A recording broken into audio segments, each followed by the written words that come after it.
Factoring a sum or difference of cubes. Okay, these, now I have to admit, these are hard to remember. But I came across something in a textbook by Dr. Robert Blitzer, college algebra textbook, and he says to use the acronym SOAP. So this is a sum or difference of cubes. So just think a cube of soap.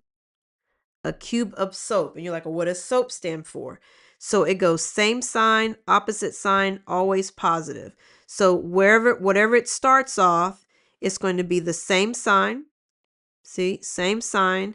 Then it's going to switch to the opposite sign. So I'll put an S, and then always positive. You see that?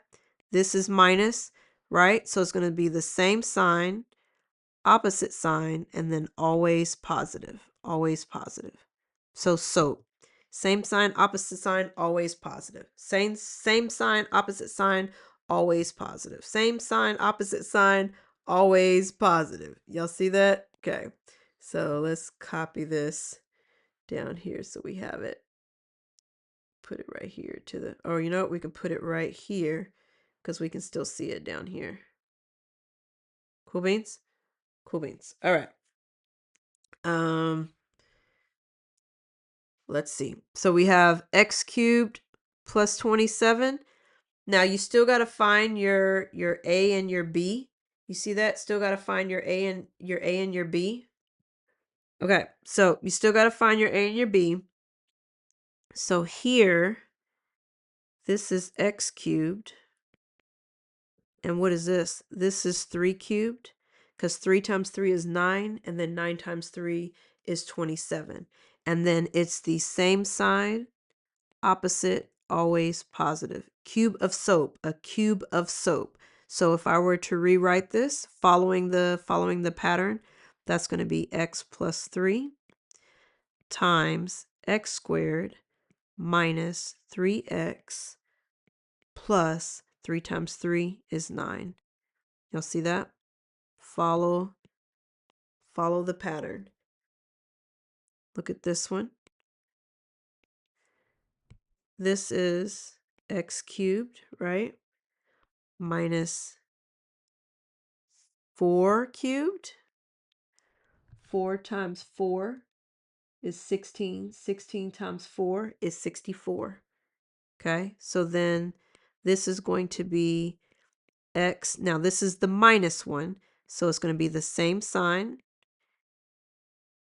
X squared, opposite, always positive. Same sign, opposite, always positive. Same sign as who? Same sign as what you start with. Okay, same sign, always opposite, always positive. All right, let's look at this one.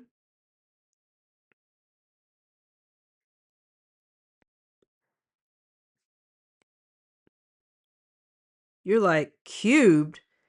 What cubed gives you 64? Well, we just saw it. So that's 4, right? That's 4x cubed. And then what cubed gives us 27? That's 3.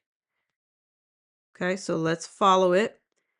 Same sign, all opposite, always positive. So 4x plus 3.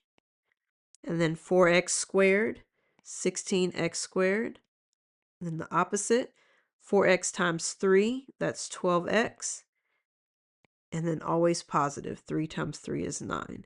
Now, I'm following the pattern. So here's what I'm doing. I'm looking, this is my A and that's my B. So this is A, that's B, that's A squared, A times B, and B squared. Okay, so keep up with your A and your B. This is your A, this is your B. What's in parentheses is your A and your B. So if it helps to write that down so that you can plug it in, that's gonna make it so much easier. All right, this one here, 3x cubed plus 81. Well, you're like, well, Dr. B, that's not a cubed. You're right, that's not a cubed. But can I factor it? What do they have in common? Does 81 divide by 3? Yeah, 27. So if I factor out a 3, this is what it looks like.